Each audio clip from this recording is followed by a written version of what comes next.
thoughts, opinions, and general overall shade thrown on High at 9 News are those of the individual speakers and not those of High at 9 News, its audience, or its advertisers. The statements made do not constitute medical, legal, or financial advice, and for advice tailored to your specific situation, please consult with a licensed professional.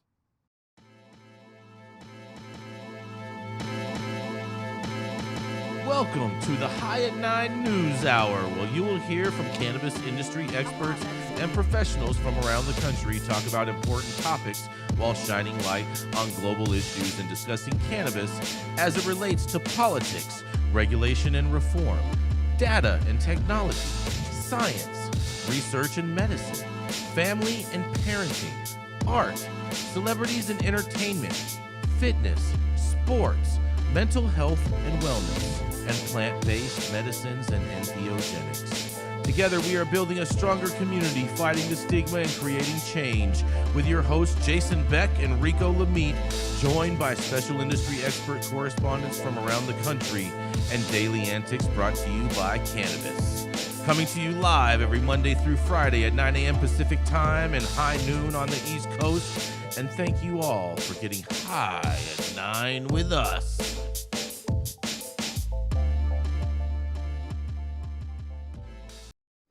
Oh, yeah. Good morning, everybody. That's right. It is Monday, December 25th. And today is National Pumpkin Day. I'm not sure why today would be National Pumpkin Day. It's also Alphabet Day. So no letter L's today. That's right. We're not taking no L's on Christmas Day. And that's right. It is also Christmas Day. Everyone's favorite day of the year, especially Mathieu St. Germain's.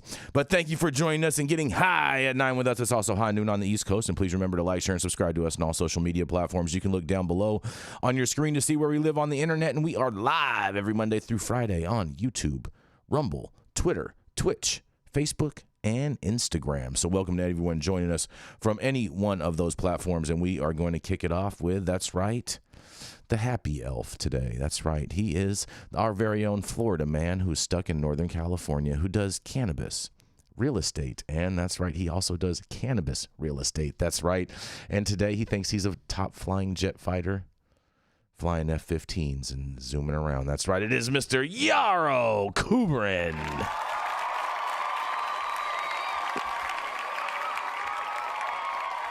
I took that background picture at UC Irvine or Riverside. So I'm of course, everything great comes out of Orange County. Hey, it's a bespoke background picture. Mm-hmm. I took myself. I did it myself. I'm proud. You know, I mean, it's kind of weird for us to be working on Christmas, I was thinking.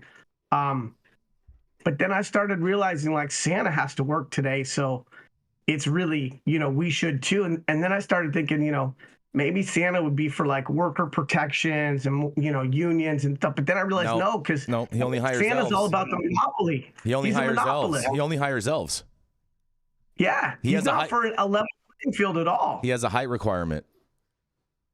Well, in that case, I mean, I'm definitely not getting hired. And then I went and checked our kids' stockings because, you know, the behavior's been a little questionable this year.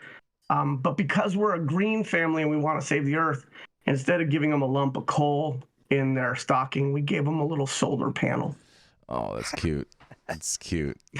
Even though coal is clean.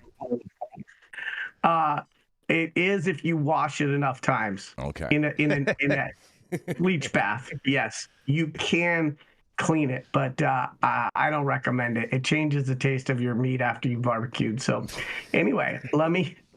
Which of my two do you want me to kick off with? It's up to you, bro. Whatever one you want to do, it's your choice. Great. Well, I'm going to start with Scott's Miracle-Gro. I got lots of commentary. We can go back and forth on this, but I just finish it up with my spicy perspective. But I'm going to start with Scott's Miracle-Gro. Scott's Miracle-Gro, struggling Hawthorne seeks marijuana M&A deal. Scott's Miracle-Gro, audacious $1.7 billion foray into the marijuana business over the past decade, is a sensitive topic for the father-son team whose family helped build the lawn and garden giant. Scott CEO Jim Hagedorn told MJ Biz Daily that hundreds of layoffs and debt saddling the Ohio company's cannabis subsidiary, Hawthorne Gardening Company, almost took Scott's down. Now, Jim Hagedorn and son Chris, who is Hawthorne's general manager, are mapping out a change in strategy for the cannabis cultivation supplies company.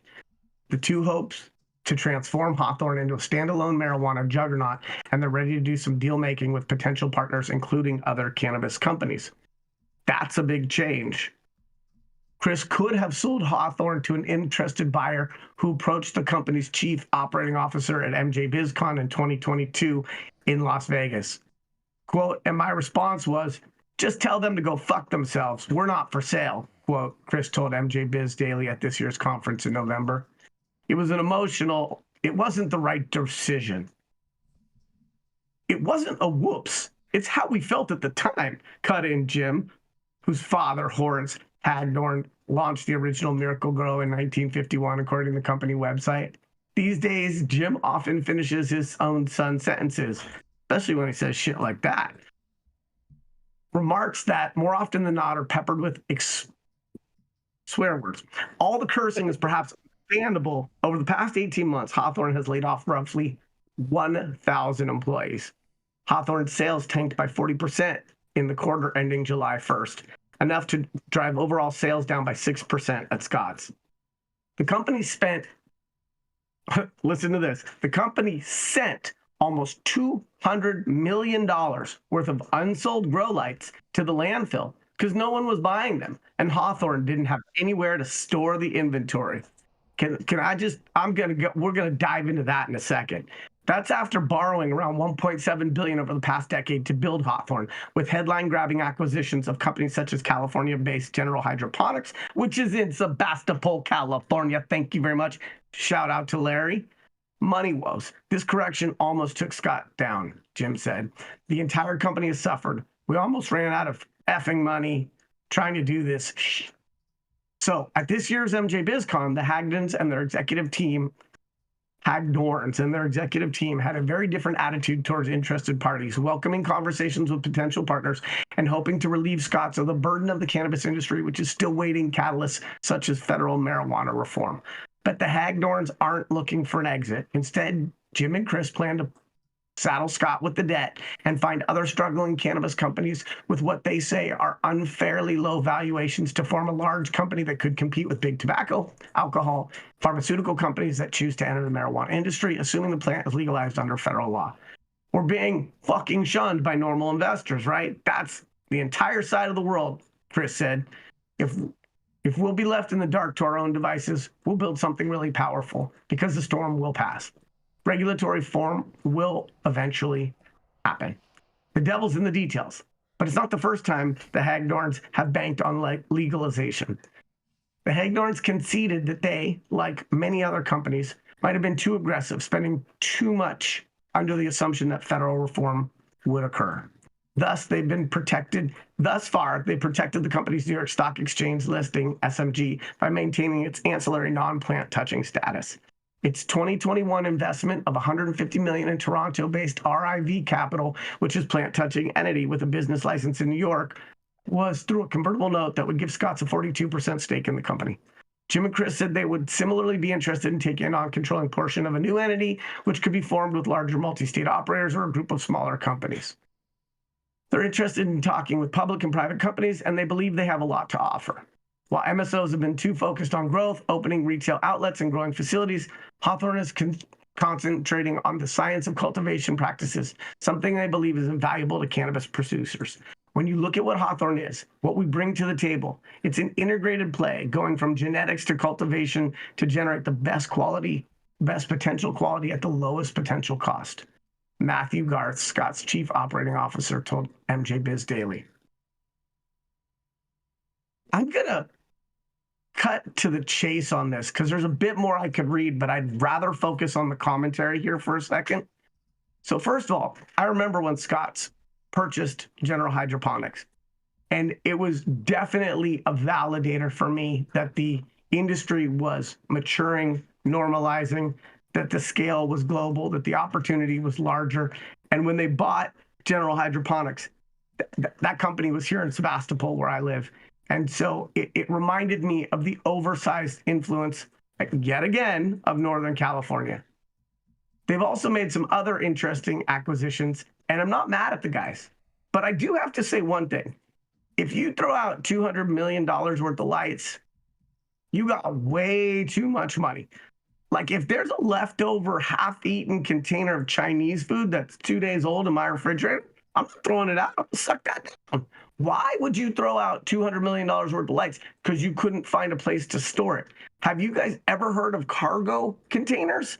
And if you're going to throw out $200 million in lights, why don't you do something noble with them? Why don't you give them to an R&D facility? Why don't you send them free of charge to any cultivating company in the United States and just say, here you go, we got you. This one's free. I mean, that's an old cannabis technique. Give the first one free.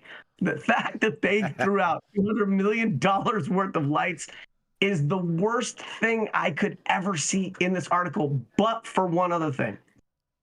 When this guy said to go fuck off, no company should ever be based on the emotions of a family. Not when you're at that scale. There's supposed to be corporate governance. And so when somebody says, hey, I'm interested in selling, you say, talk to my assistant, send me a proposal. I'm busy right now. Open to what you have to hear. The notion that this younger third generation gentleman would just be full of such hubris is painful to me. I would like to be so rich that I don't give a fuck, right? But even if you are rich, if you're playing with other people's money or you have a publicly traded company, you're paid to give a fuck. And so it's curious to me. It talks about how the father's always completing the son's sentences, and that's because the son is deep-throating his own foot every time he opens his mouth. One of the things that he said is, it wasn't a whoops, it's how we felt at the time. When do you run a $1.7 billion empire on feelings? Anyway, this is Yarrow Kubrin, High at 9 News, Christmas Day. I'd like to know what you guys have to think. Maybe Yarrow Hawthorne is trying to boost its ESG score by governing by feelings. You know? Look, I'm not mad at these guys. The article goes on to talk about some of the other stuff that they have interests in, that they're not giving up, that they're from Ohio, and that that's a Trump state, and that Ohio just passed recreational. I don't think these guys were wrong in seeing the horizon, but I think like many of the Canadian companies, this foregone conclusion of federal legalization being right on the horizon has been a massive strategic misstep that we see repeated time and time again. And they're going to need the staying power to realize that inevitability. And it's a bloodbath. That said, if you throw out $200 million in lights, that's really not a great use of inventory. Give it to social equity cultivators. Give it to Cornell University at their agricultural facility. Give it to UC Davis. But don't just piss away $200 million. Like that, to me, just reeks of privilege, a lack of frugalness, and frankly, bad judgment. I mean, I wonder what their shareholders have to say about this, like what they're going to say at their quarterly meeting about throwing away $200 million worth of lights. And I imagine that's at the wholesale level too, Yarrow, right? That's not even at the retail level.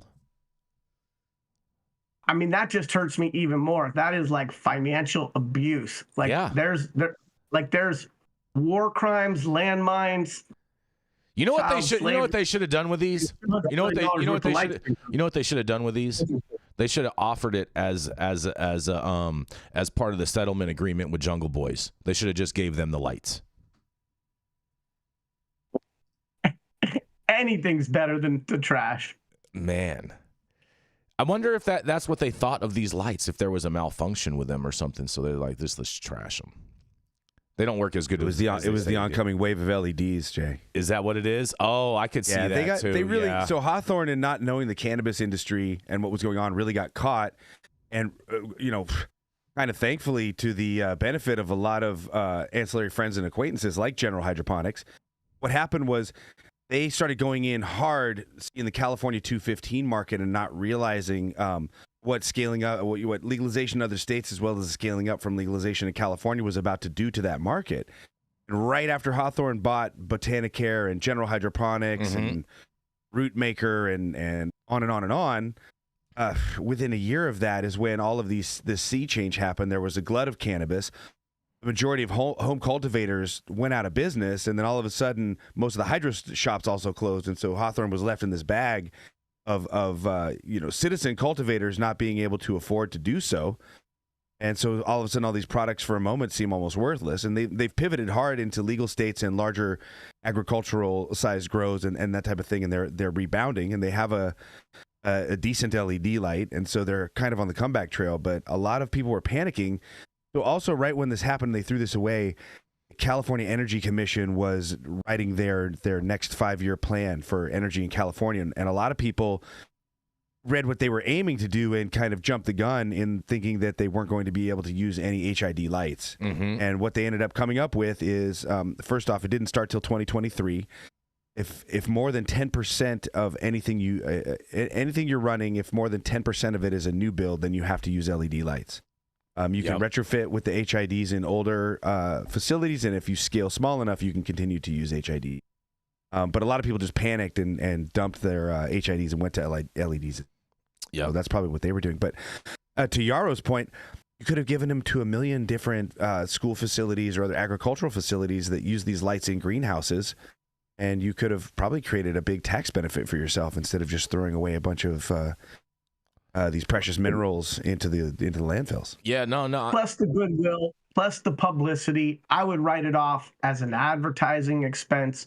Companies that do the right thing tend to have better results, and companies that have a North Star that's not just about dollars and cents tend to resonate more with the public. Could you imagine, Yarrow, if you were at MJ Biz and you walked near the Hawthorne booth and they just said free lights, go take as many as you want, right?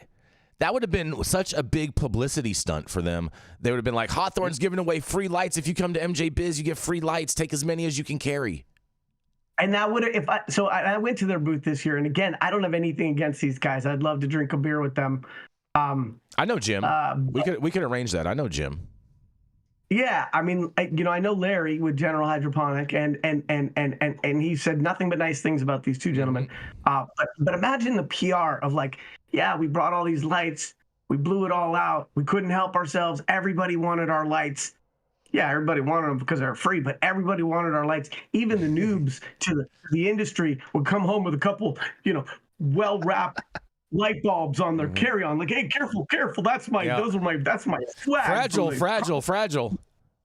Yeah, right. Hey, what'd you get from the conference? A couple baseball caps? Yeah. I got some lights. So to me, and again, we're here with opinions without maybe the full backstory, but that just seems like an egregious waste. Yes, I'm with you on that. We are going to keep this train rolling. We're going to roll right into a commercial. We're going to be right back. How's it going, guys? Saman Razani coming to you from Green Street here with Jason Beck, smoking on the best weed in the world.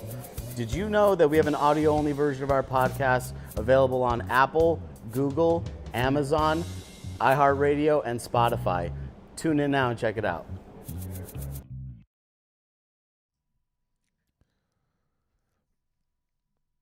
All right, I'm gonna roll into my story next, and then we're gonna move to Mathieu St. Germain, and we're just gonna maintain that same order in the second half of the show, you guys. Okay. All right. Oh man, you guys. So this is a heartfelt story. I just gotta give you guys a little trigger warning. Okay.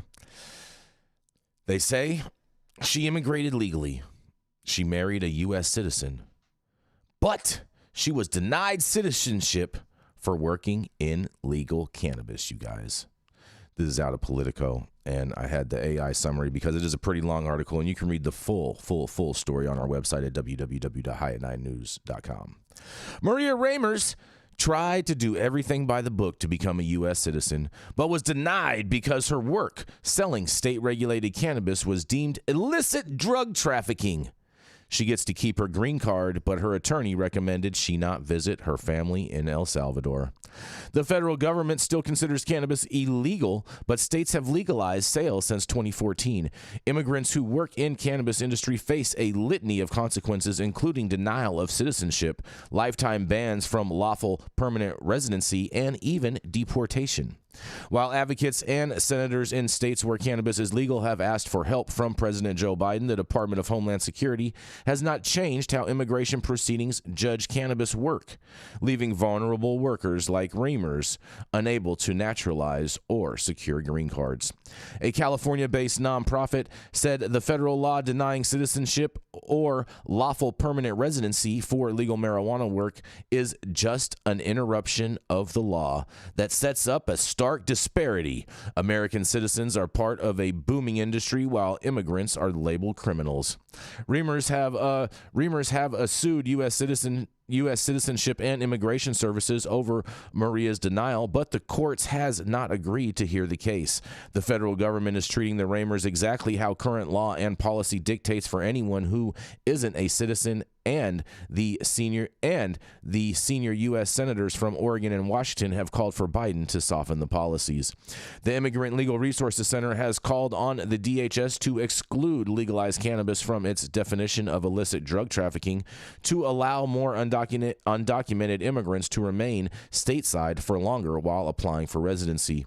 Legislators pushed back on the memo and introduced a bill that would have undone the policy change, and Senator Wyden and Senator Murray said they want to see immigrants find relief from consequences for their work in state-regulated cannabis. But the status quo has cast likely tens of thousands of immigrants into legal limbo or out of the country. McKee said one of her clients was permanently barred from receiving a green card after disclosing she worked at a cannabis dispensary. The woman had no criminal record and was married to a U.S. citizen. Several attorneys said they discourage clients from applying for green cards if they have cannabis work in their history, and the Reamers attorney said they face a tough battle in the appeals to the Supreme Court because they need to provide an example of a foreign-born worker in legal cannabis citizenship to show why their denial should be overturned. Even in states that legalize cannabis, the potential ramifications for immigrants aren't widely known, even among state regulators in Colorado. The law requires licensing authorities to warn applicants of the immigration risk, but Washington State has no such information published on its website. The Washington Liquor and Cannabis Control Board alerts new cannabis business owners that state and federal law may differ on gun ownership and banking, and the Oregon Liquor and Cannabis Commission will discuss doing the same. Others feel that doesn't go far enough and want to explore how to establish requirements for all cannabis businesses to provide information to prospective employees about immigration consequences. And the Reamers wish they'd never gotten involved in the industry, but they are considering all their options, including stopping working at the business to gain citizenship. Says, I was hoping I could go visit my grandmother, but I am incapacitated and I can't do much. I can keep paying taxes, they say, though, however. Well, I mean, I feel this is just a very, very, very sad story and a very stark reality of the poor immigration policies of the federal government. And I feel for this person because it seems like they've been doing everything in regards to being a good member of society and joining the workforce and whatnot, but are being penalized by not being allowed to fully exercise their ability to obtain citizenship in the United States due to the fact that they have a legal job in an illegal industry. And this is Jason Beck for the High at 9 News. Merry Christmas, you guys. What do you think about this? A cruel irony that you can kill people for the United States and earn a path to citizenship, but you can't grow a plant that helps people to integrate with their fellow humans easier and do the same. Very, very true, Mathieu St. Germain. Very true. Yarrow, any thoughts on this? Yeah, I mean, it's, I think about the Statue of Liberty. I think about my family. I think about the fact that my family that didn't make it over here didn't make it. Mm-hmm. There's nobody for us to go visit in Europe because they got killed. And this country welcomes immigrants. And there's no question that we have broken policy, but there is no question that this country, I mean, we could get into the fact that, you know, there were indigenous people and that we did all this stuff, but there's no question that this country is built on the labor, the dreams of immigrants, whether those were the Chinese building the railroads in California, the Irish. You can think about these waves of immigrants and what they've done to contribute to the fabric of this country. And it's a beautiful thing. And for somebody to jump through the hoops, do the right things, not try to do something clandestine, they're not, you know, and to do the right thing and to take a job and to be a productive, contributing member of society and to be penalized for that, it's un-American. Yeah, I agree. I agree, Yarrow. Like they're going through all the proper channels to do all the right proper things, and the only reason that they're being penalized is because they had a legal job in an illegal industry deemed by the federal government. And you know, it really boils down to what we talked about a little bit in the article that I covered around this federal legalization and why that keeps continuing to be a horizon event. And it's just another example of how these types of things would be solved. They would be non-issues. And since we do get partisan here, you know, Biden has been equally, if not more so, disappointing than Trump in growing a set and doing something about the federal policy against cannabis. And, you know, I get that it might not be what his son was holed up in a hotel using, but we need that change and we need it yesterday. That was a nice job. That was a nice job. Thank you. Thank you. And so we need it yesterday. And these are the types of vignettes, these personal stories about broken dreams and the failed promise of the United States of America because we don't have federal legalization. And it's a little embarrassing because there are a lot of other countries that are much further ahead than us in having a lack of patchwork policies and strategies. And we needed this 10 years ago. We needed it 5 years ago. We needed it 10 months ago. We need it 10 days from now. And we keep talking about it, and it doesn't seem like it's moving the needle in a way that's tangible.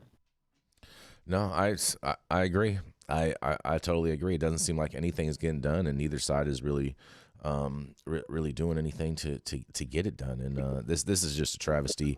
And you know, Biden sent those other 11 people to be with his family, be with their families, but these people are having some trouble with that. So it's very disheartening.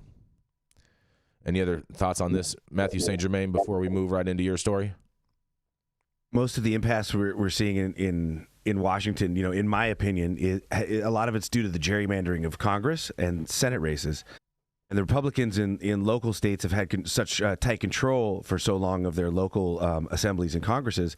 They've gerrymandered, which means they've moved districts so that they break up Democratic or left-leaning voters in such a way that they're distributed equally in these districts that nearly ensure a Republican win with lower vote totals. And if we look at the majority of congressional races, Senate races, and the presidential race, Republicans continue to win with the lesser percentage of the vote, which to me, in a democracy, seems counterintuitive. That also reaches into the fact that we don't have a democracy. We have something between a republic and an empire. We'll do some reading on that. But getting back to that, so what we see is that the folks in Congress underrepresent the realities of America because, dude, when I go out, yeah, sure, there are some Christian soldiers who are anti-abortion and pro the Israel war and like, let's all murder all the gay peoples and the freaks like St. Germain. But most people are middle-of-the-road people who may wish to own guns to protect their family, want to engage in whatever substance use they wish to if it's not a detriment to their society, go to work, want a clean environment so their kids can grow up without some sort of disease that's really due to the environment. And when we look to Congress, that's not what is really being represented. We have this center-right Democrats masquerading as the extreme left through a couple of social issues so they can give all of the control and money to public corporations, for-profit corporations. And then we have the Republicans that are these super uptight white nationalist Christian warriors that also want to give all the money to the corporations. And so I think what we've got is a logjam or a tsunami of events creating all of this. And what we need to do as human beings, to sum this up, is get active in local politics. Vote for your city council members. Vote for your county supervisors. Learn who they are and what they want. Vote for your state representatives, because your state representatives determine the maps of election for our national representatives. And I watched in Mendo how a bunch of my friends didn't want to vote because it was bullshit. And the plant count went from 99 per card with 4+ cards per property to 6 plants per property. And then people started getting rolled up and arrested and having all their shit taken because politics was a scam. They didn't want to get involved. So get involved in politics locally. That's about it for me on this one. That's right. All politics are local. I'm with you on that. And make sure that you register to vote. That's right. Well, it's interesting that you used Mendocino as an example of failed policy.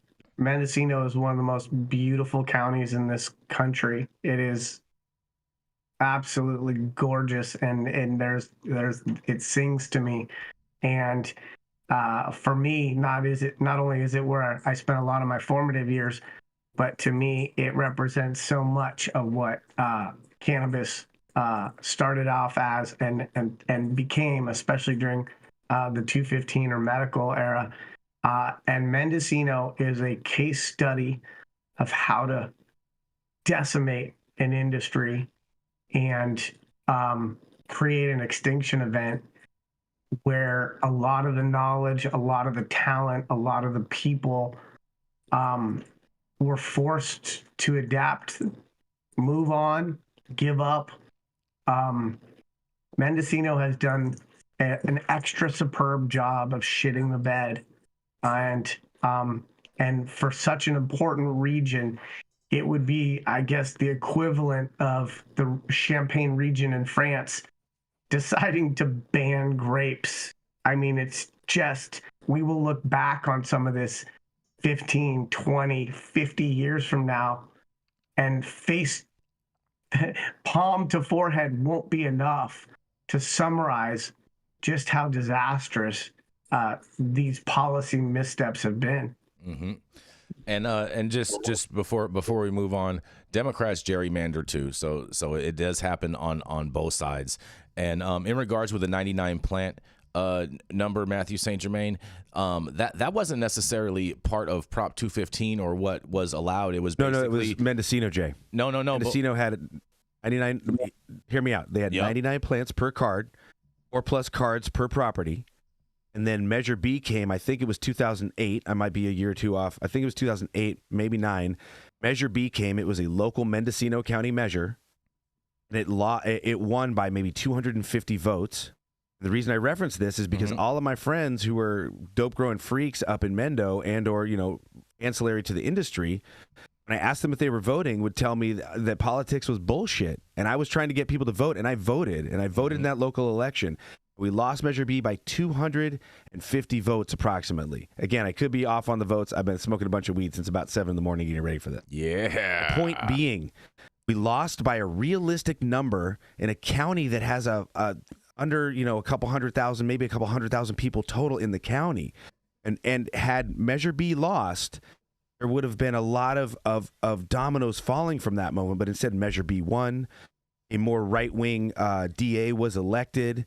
And all of a sudden, the people were getting busted for having 20 plants, and they were getting their kids taken away for a week at a time. I have friends who had under 25 plants, who maybe a couple had 8 or 10 plants for 2 people, and they got arrested, and they got their shit taken, and they got their kids taken away for a week to 2 by CPS.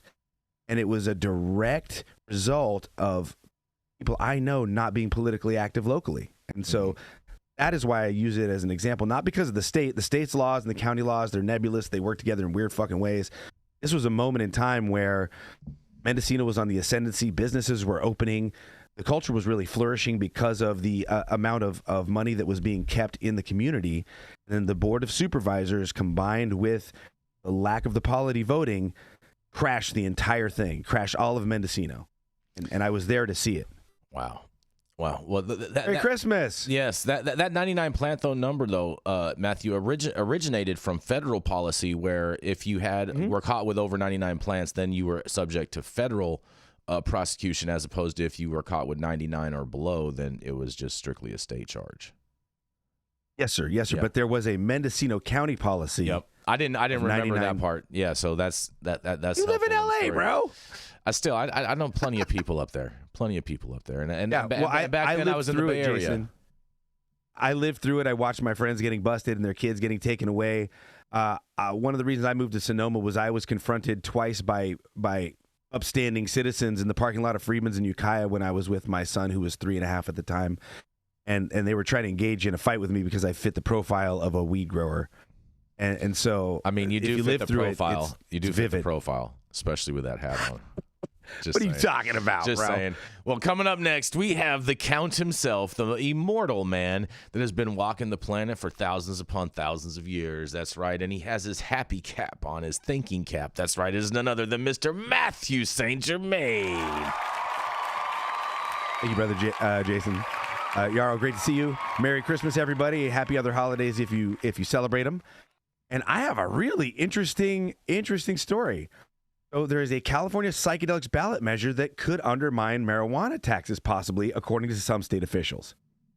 California Legislative Analyst Office released its review this week of a prospective ballot initiative to legalize psychedelics, outlining not only the plan's policy implications, but also its potential fiscal impacts on the state, which the report calls various and uncertain.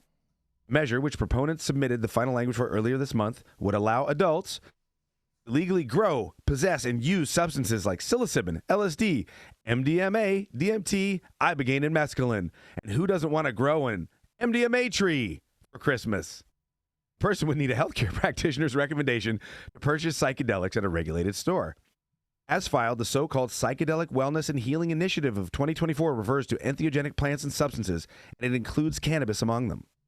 The approach said the LAO said could cost hundreds of millions of dollars in potential tax revenue in the following way. Apparently, cannabis companies could shift from the existing legal cannabis market to a new market created by the measure. It could result in the net reduction of hundreds of millions of dollars in cannabis tax-related revenue.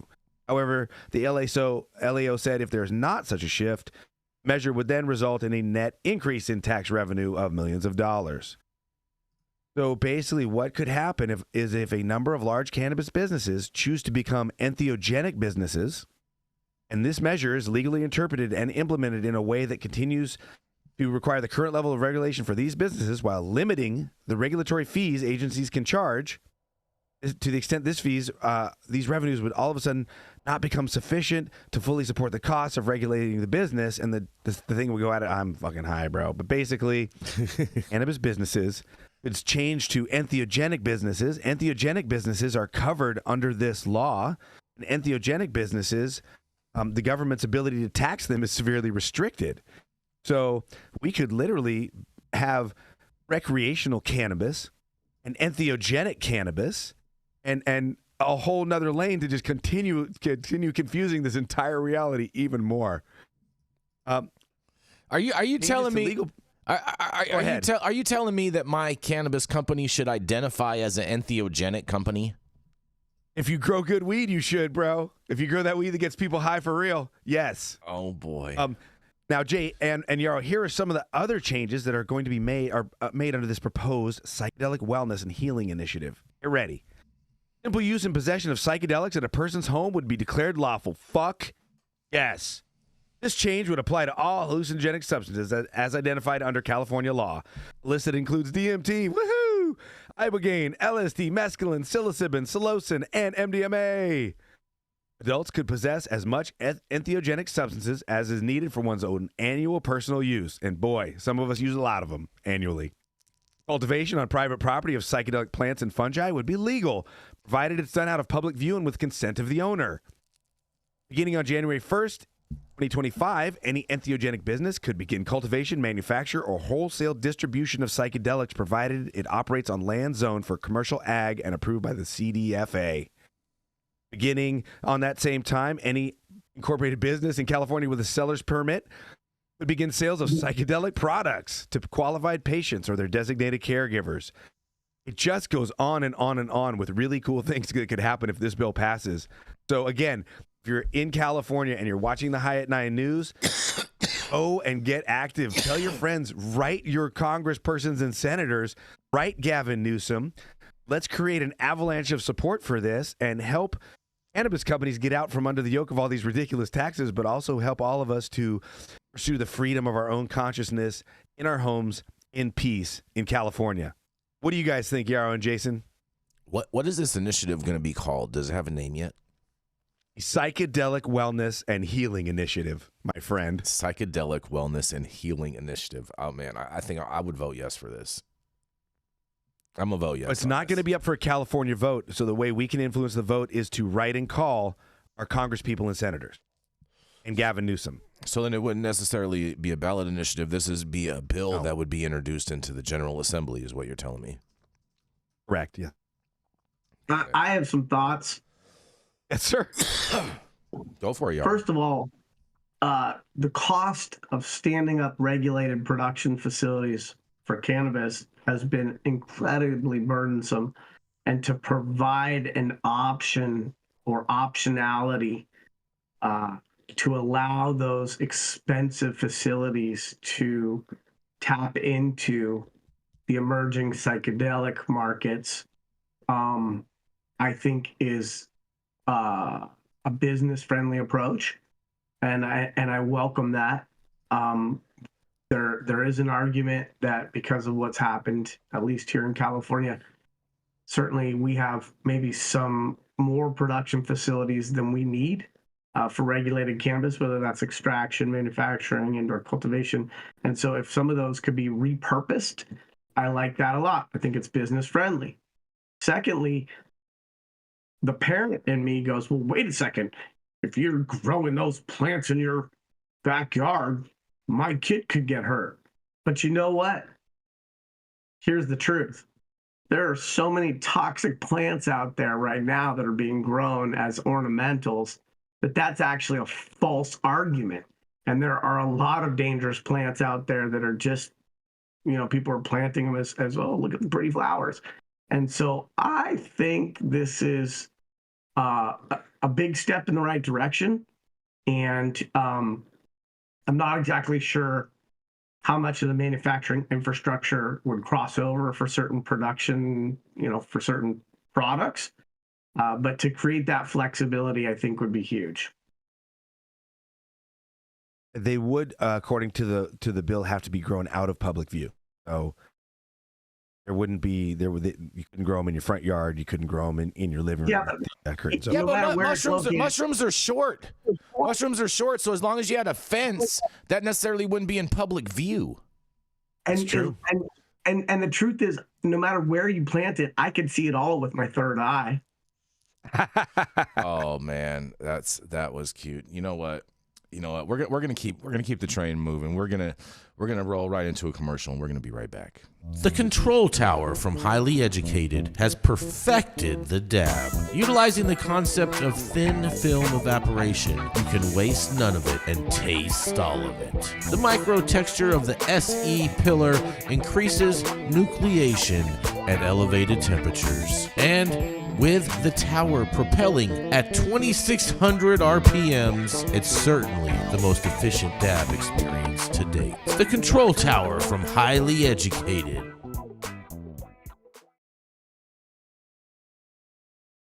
And we're back. Make sure you hit the like button. Make sure you subscribe to the channel if you have not subscribed already. And all the articles that we read on today's show, you can see on our website at www.highat9news.com. I'm Jason Beck, and this is Smoky Vanilla. And if you want to feel as good as I look, then you need to get yourself a stretch and smoke with Smoky Vanilla. That's right, baby. I'm Smoky Vanilla with my background in kinesiology.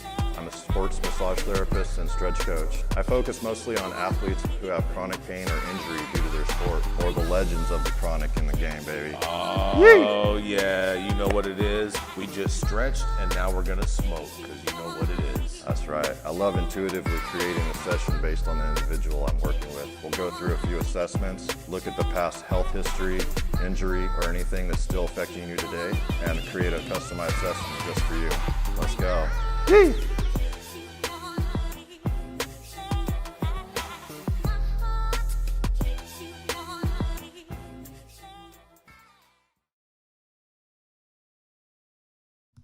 Oh, and we're back. Yes, that's right. Are you ready, Yarrow? Well, I'm having some flicker issues. You're having some flicker. All right, I think it's pretty cool, bro. all right. I say go with it. I mean, he's Says the psychedelic maestro. exactly. Throw up an epilepsy warning real quick, you guys. Yeah. Oh man. Yarrow, while you get your thing together, I'm gonna read this next story real quick, and then we'll go to you or Matthew. I'll let you guys pick whichever one of you guys wants to go next. But there's a holiday high, you guys. That's right. Tracking end-of-year cannabis sales in Maine, Rhode Island, and Colorado. That's right.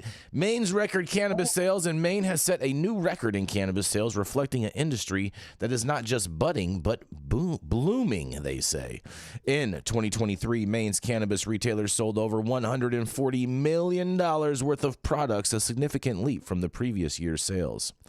Rhode Island's progressive market in November of 2023, they say Rhode Island reported sales of over $9.1 million, and the breakdown of these sales include $3.5 million in adult use sales and $5.6 million in medical sales, showcasing the diverse consumer base in the state. In Rhode Island, November sales of prepackaged buds led the way with $5.4 million, while edibles and pre-rolls followed with $1.2 million and $1.5 million, respectively. And, of course, that's right, the boof capital of the world, Canada. Canadians markets, and back in October of 2023, the Canadian adult use cannabis market saw sales of, in Canadian dollars, $448.6 million, indicating not just a slight uptick from the previous month, but also a substantial 15% year-over-year growth. Ontario led Canadian provinces in cannabis sales with in Canadian dollars, $177.7 million, a slight 1% increase from September.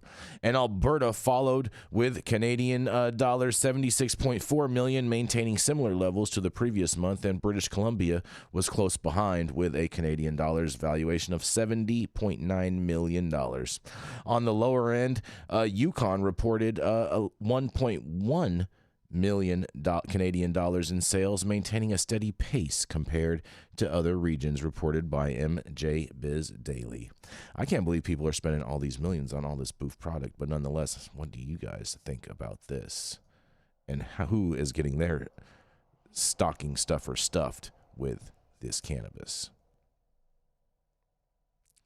I think you're on. Did you mute yourself, Yarrow? Mark Yarrow, you're on mute. You got to hit unmute. There you go. There we go. No thoughts? No one cares about the money, huh? Mm-hmm. What was that story about, Jason? That was just about some money, bro. It's just about the money. It's just some numbers. It was just the numbers. It was a small news story. It just came out today. You know, little holiday cheer, little economic bliss. Oh, money. Come on, you guys. Can we just get over it already?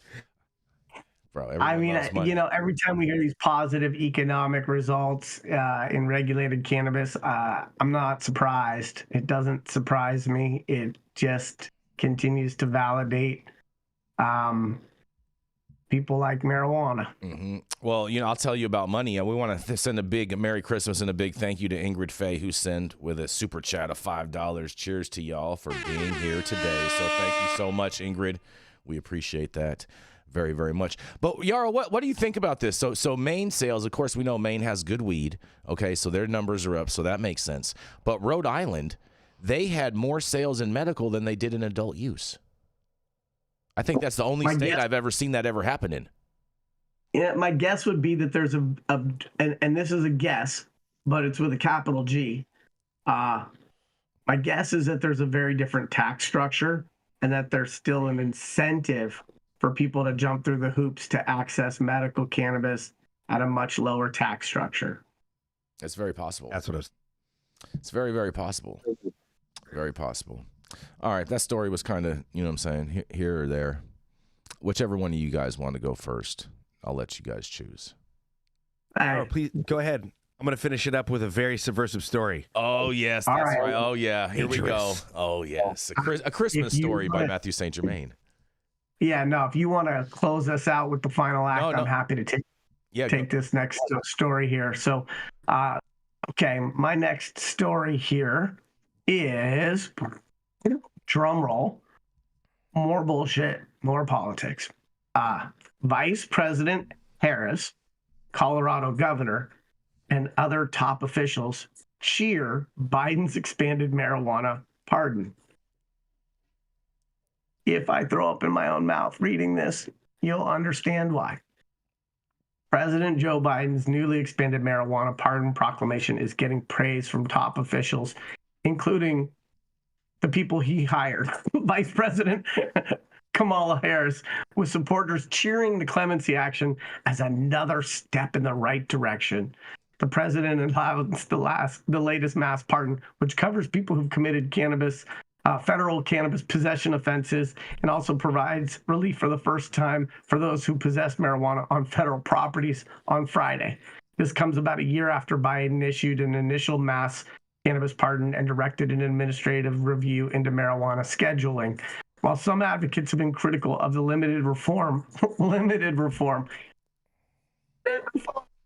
imploring Biden to vocally support efforts to actually end what he's described as the country's failed approach to marijuana, the new proclamation is still being touted as meaningful, if incremental, examples of the president's commitment to repairing the harms of criminalization. Bullshit. The pardon will help thousands of people by making it easier for them to find a job, buy a home, and get an education, the vice president said in a statement following the announcement. President Biden and I have been clear. We must continue to change our nation's approach to marijuana and reform the criminal justice system. As I've declared many times before, no one should be in prison simply for smoking weed, Harris said, joining Biden in a call for governors to follow suit with state-level cannabis relief. President Biden and I will continue to work to address historic inequities and racial disparities in federal drug policy and sentencing to make sure that our justice system truly lives up to its name, she said. Here's how other officials, lawmakers, advocates, and others are reacting to the president's pardon. And there's a list of them. And every single one of them is just rah cheerleaders. And every single one of them are Democrats. But I'm going to read a couple of them, okay? Representative Adam Schiff, who I like, but allow me to just read off his bootlicking statements. The president's actions will help reduce barriers to employment, housing, and education, Schiff said. This is an important step towards decriminalizing marijuana nationwide. Katie Porter, who brilliantly took down banking executives in some public hearings. Our nation's so-called war on drugs has ruined enough lives and hollowed out entire communities, Porter said. Glad to see this welcome step from President Biden making pardons possible for thousands of people convicted of use and simple possession of marijuana. Oh, God. I'll give you one more. Chuck Schumer, the majority leader who sponsored legalization legislation, called the pardon a good step. I will continue working in the Senate to end the federal prohibition on cannabis and make criminal justice reforms, he said. So this article goes on and on and on and on and on. And every single one of these people is just lips around his tuchus. And so here's what's really challenging for me. First of all, let's be really, really, really clear. This country was long overdue for a Black woman vice president or president. And Harris was the worst choice that he could have made. If he wanted to have a really purposeful Black female vice president, there'd be Stacey Abrams in that chair, not Harris. And for those of us who grew up in the area where Harris cut her teeth as a politician, she benefited greatly from cronyism and is not self-made, not a meritocracy, and was terrible in San Francisco. Absolutely terrible.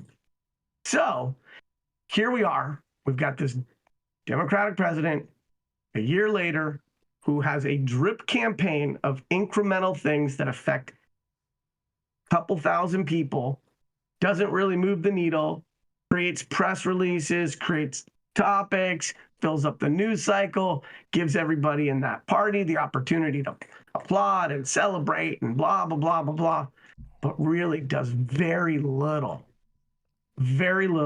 for a very small number of people.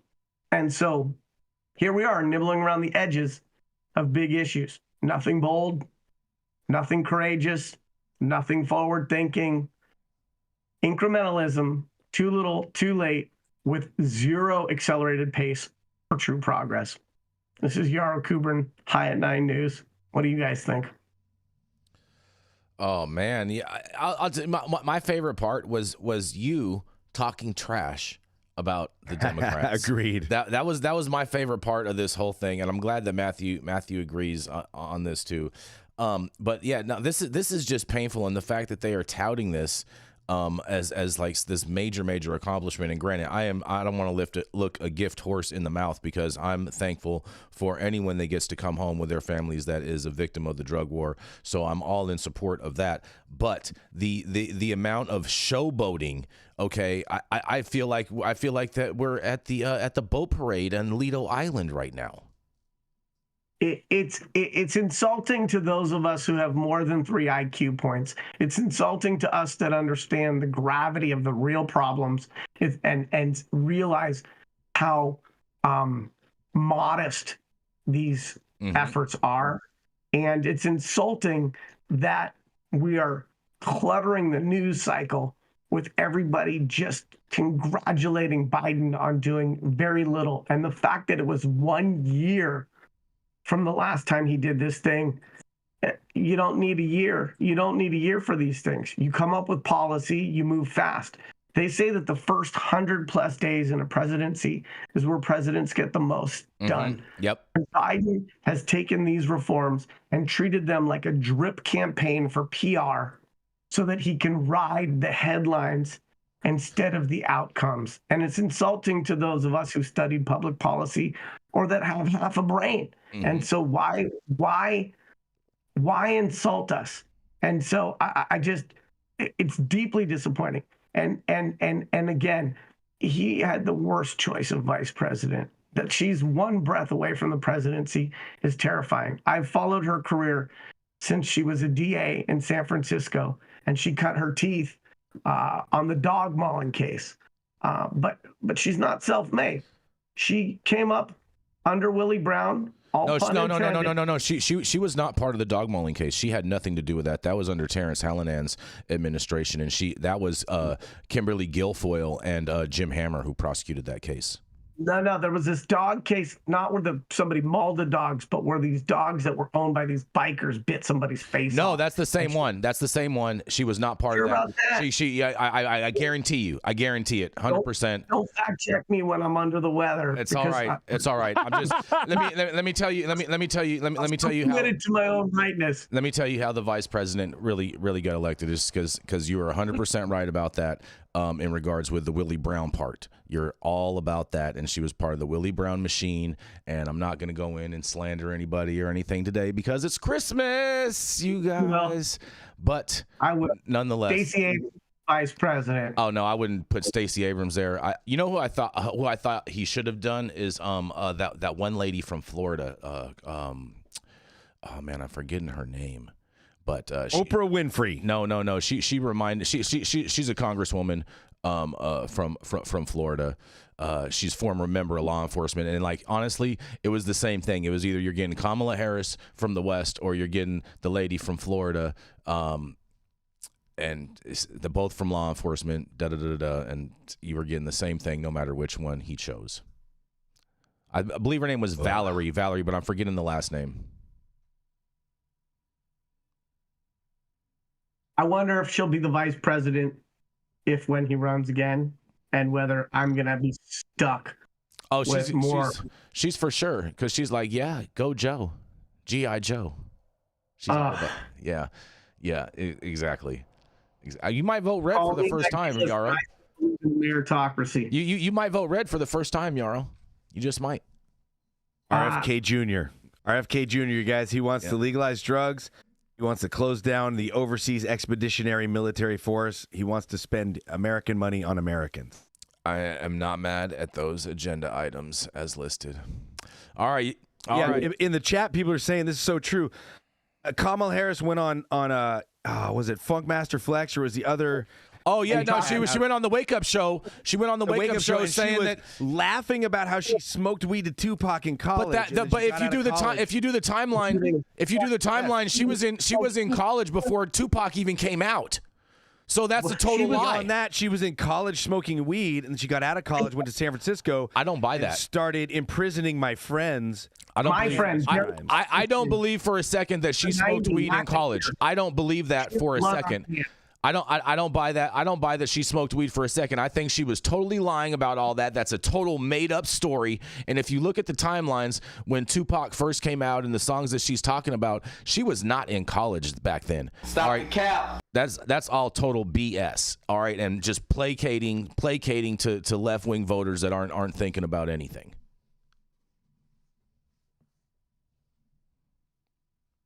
I don't know if I'm gonna vote red.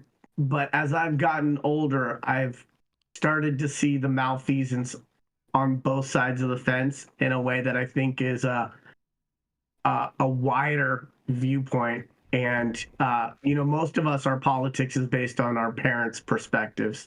We inherit most of our political views. That's just the majority. Mm-hmm. I think as I've gotten older, my views have shifted, but I think the Democratic Party has also shifted. And I keep waiting for the Democratic Party to find its balls, and it doesn't seem like it has them. It's the party of eunuchs. Yep, they're too busy cutting them off now. Well, the Democratic Party is not the left. The folks on the left have no actual option for electability. The Democratic Party is the center-right, pro-corporate, pro-war party. And then they use a couple of identity politics issues to masquerade as if they were leftist shape or form, but they're not. Mm-hmm. If they were representing the left, they would be pro-free healthcare, anti-war, etc., etc.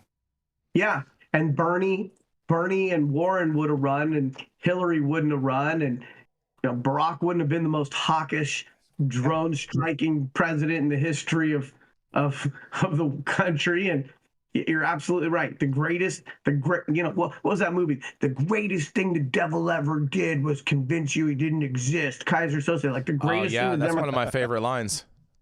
The greatest thing the Democratic Party has ever done is convinced anybody that they have any progressive essence anymore.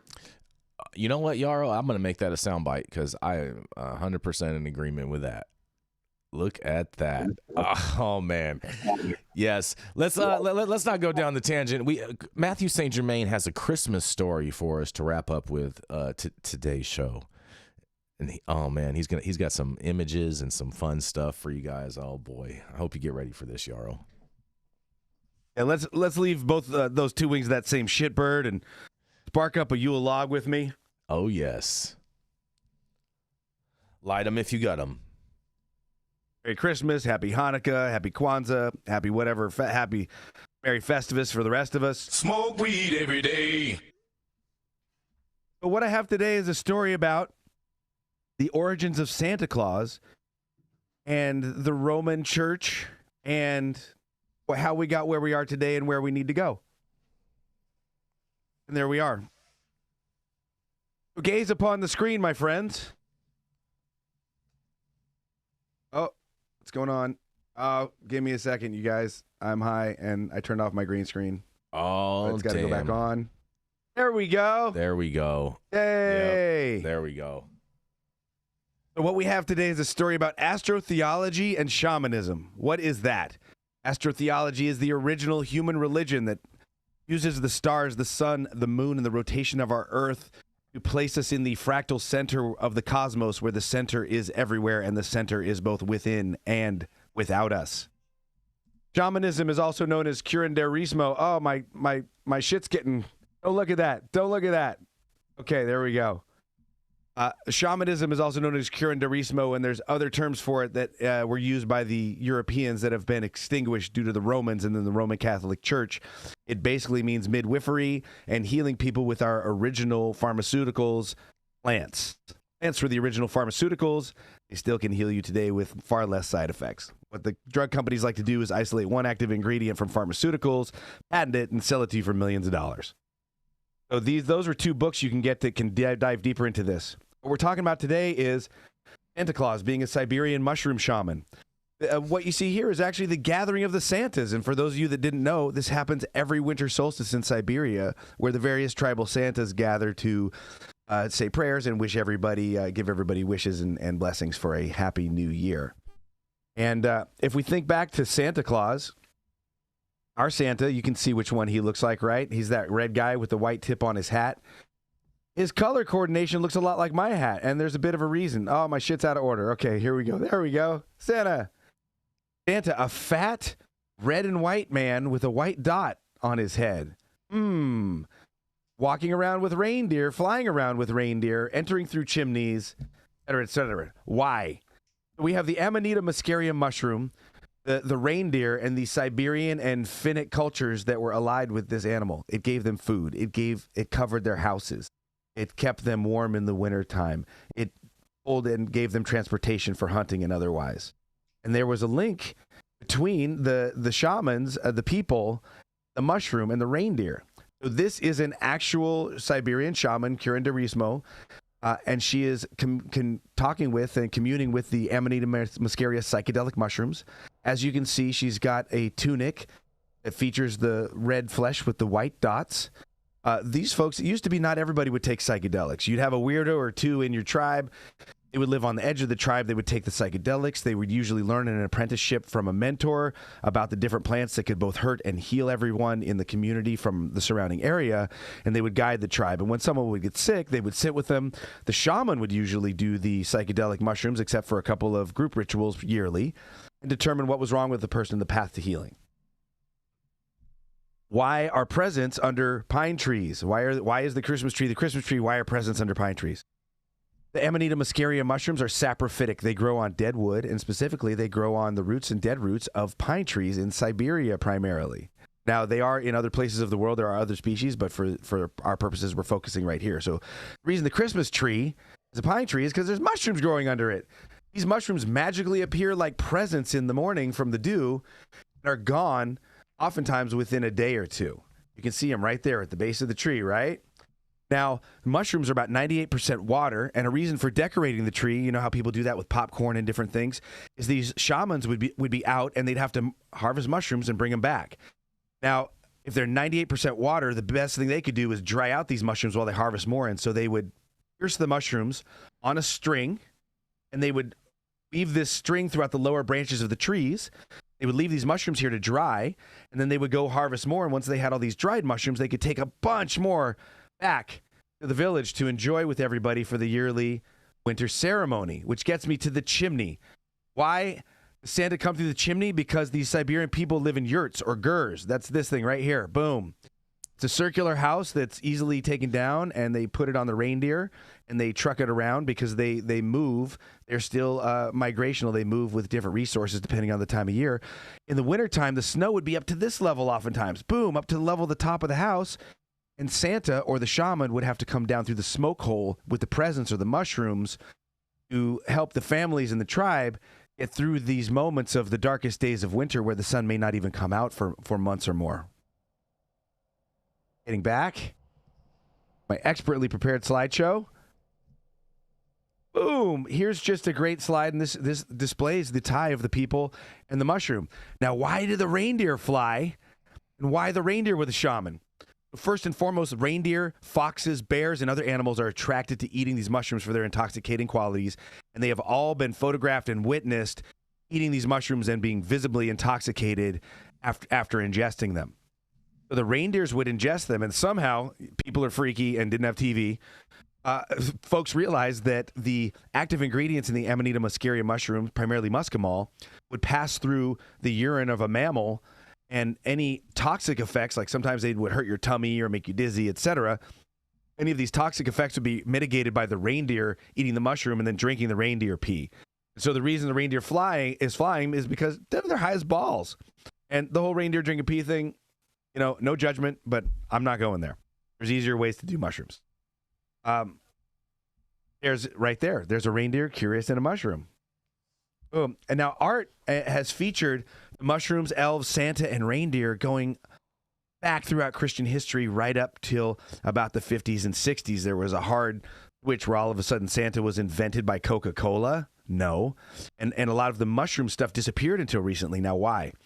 Because the Roman Empire and then the Roman Catholic Church set about on a practice of de-indigenization of the European indigenous population, taking away the drum, the tattoo, shaman curanderismo, the ties to the land, the native languages, for the purposes of colonialization and control, resource control, and class stratification.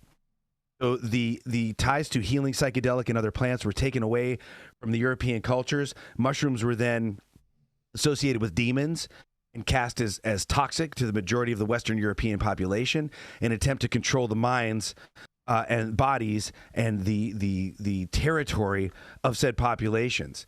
In the 50s, when the mushrooms began to get popular through Life magazine and Timothy Leary and Ram Dass and all of these different, Aldous Huxley, all of these different cultural touch points, all of a sudden the mushrooms disappeared and it became all about Santa was invented by Coca-Cola, because the CIA and bankers and these foundations and high-level intellectuals and politicians first got into these and were really turned on by the accelerative intellectual abilities of psychedelics, but they were very scared about the entheogenic properties, the part of putting God in your heart and in your mind and showing us our connections to our ecosystem and each other, and that we're all a family in a great galactic web of love and conscious energy. And so they began to expunge all evidence as much as they could of any psychedelic ties to Christmas and to these festivals in order to continue to hide psychedelics and entheogenics from us. But the good news is they did not win. The mushroom is back in art. Santa is psychedelic as fuck again. People are realizing that we are all one human family. We need to protect our life support system, which is the ecology, the trees and the plants and the animals of this earth, so that we can continue to explore space in peace and become a galactic and then universal civilization. Now, what I want you to do is I want you to take those 5 dry grams of mushrooms that I taped below your seat last night while you were asleep, and we're going to start eating these together in the spirit of love, communion, human joy, and family. Santa was a mushroom. The reindeer were high. Jason and Yarrow, take it away. Oh, my goodness. And that's what make reindeers fly is mushrooms. Damn, son. Man. Merry Christmas. Wow. Talk about some ho-ho-hoing going on. I really appreciated the way you summarized this. Not a lot of this was new information to me, but that's because my dad is a historian who's focused a lot on some of these elements, this gutting of the pagan and indigenous underpinnings, as well as this interaction between psychedelics and communities. What I thought was really cool was, as I was looking at that picture of all of those different Santas, it started blowing my Santa mind. It reminded me of one of those pimp contests where like all green crocodile leather shoes, and they come out Bishop Don Magic Wand. Yeah, young Don Juan Batata. And I also thought it was really interesting that there has been a consistent attempt, not just in the United States and not just in the last 100 years, to disconnect people from that which causes them to step outside the box and be free thinkers. And that, we talked a little bit about what's America, what embodies America. And we talked a little bit about compliant immigration being one of the most American things, just foundational to this country. And I would like to think that this country still represents an opportunity for free thinking, for thinking outside the box, for shedding conventional norms. And so there has clearly been an attempt to keep us busy, keep us with our heads down, keep us glued to whatever sedates us, and to prevent people from having the opportunity to step outside the box and have the opportunity to just connect on different levels. Mm-hmm. Without a doubt. Here. Mm-hmm. Very, very, very much so, Yarrow. I'm with you. And at the same time, too, I mean, what else is going to make you think that reindeer fly other than being high on mushrooms? You know what I mean? The other thing that I thought was really interesting that you talked about is this connection between religion and the Earth's position in the solar system. And if we go back from the Egyptians and the placement of the pyramids to the Mayans and their invention of the concept of zero, we can look across the world to many ancient eras. And there is this deep connection and understanding of where we were located, not just geographically, but where the world was located cosmically or celestially. And we've lost a lot of those skills. There was an era where people could navigate by the stars. Yep. Now, if you don't have GPS, you probably can't make it to Taco Bell. Well, at the and same, so there was a lot less smog, so a lot more people got to see the stars too, Yarrow. Light pollution. Yep. But there was 100% right. The first thing that ancient cultures pre-Abrahamic religion would do when they would settle somewhere new is build a stone calendar. They would put the biggest stones they could and align them to the winter, summer solstice, the equinoxes, the rising and setting of the sun and the moon at these times, because it would locate them in space-time as to their connection and where precisely they were, as well as help them with time to harvest, time to hunt, time to move. And one of the first things that the Roman Catholic Church did in its de-indigenization was sever our ties for the earth. Not, if we look at the message from Genesis, it is that God created the earth for man to dominate and use at his pleasure. They replaced the story that is the true story, which is we are belongings, we are daughters and sons of this planetary ecological web, and our job is as stewards to not fuck it up and to hopefully make it a little bit better than we got it for the next generations, because if we all move the needle just 1 degree in a better direction, eventually we're going to be living in a golden age, in a paradise on earth. However, someone who is connected to the earth in an ecological web and knows the true galactic time scale is far less subject to fear and far harder to control, and therefore the first thing to do is to separate people from their location in space-time and their connection to the universe. The next thing to do is to insert a meme of sexual shame and suppression by telling you can't touch yourself, you have to deny your very basic needs, and God is going to torture you in hell forever for seeking the pleasure that he wired your body to go towards and be capable of. And I could go on at length, but I just want to say I agree with you, Yarrow. Great take. I mean, that greater context is what's been taken away, and it's interesting at best. It's frankly it's sad, but that relationship between us and the rest of the cosmos is something that you don't hear much about these days, do we? Right? No. There's no Stonehenges, there's no pyramids, there's no people acclimating or building their lives around that cycle, the solstice, the equinox. I mean, as an agrarian society, and this is, I'm going to tie this back to cannabis. As an agrarian society, many people build their lives around harvest cycles, planting cycles, harvest parties, etc. And all of that had to do with this relationship of this big piece of dirt circling around the cosmos. Mm-hmm. So to that effect, Yarrow, you can make, and anyone out there can make, your own calendar of your own. Get some stones, set an alert on your phone, or before the sunrise on so it's going to be the spring equinox is the next rising. So set your alarm before that time, find a plot of land where you can see the horizon, put a stone where you want the middle to be, and then just wait for the sun to come up. Get behind that stone, hopefully, with a friend or not, move that sucker around and line it up to the rising at the equinox. Next will be June 25th, which is the summer solstice, the longest day of the year, and the fall equinox, and the winter solstice, the shortest day of the year.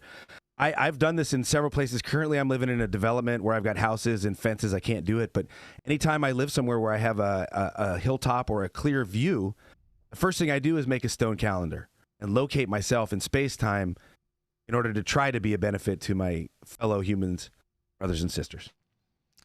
Space time. And with all that space time, we are out of time, and we want to thank you all so much for tuning in today to High at 9 News. We are America's #1 daily cannabis news show. We want to thank you both, Yarrow and Matthew, for coming on today. Spending some time with us, and we want to thank you at home for all as well, spending some time with us. We want to wish everyone a very, very, very, very Merry Christmas, and hope that you are spending it with loved ones and spreading some holiday cheer. Remember, we always support the crossfade for the wins, but don't drink and drive. Stay high and fly. That's right.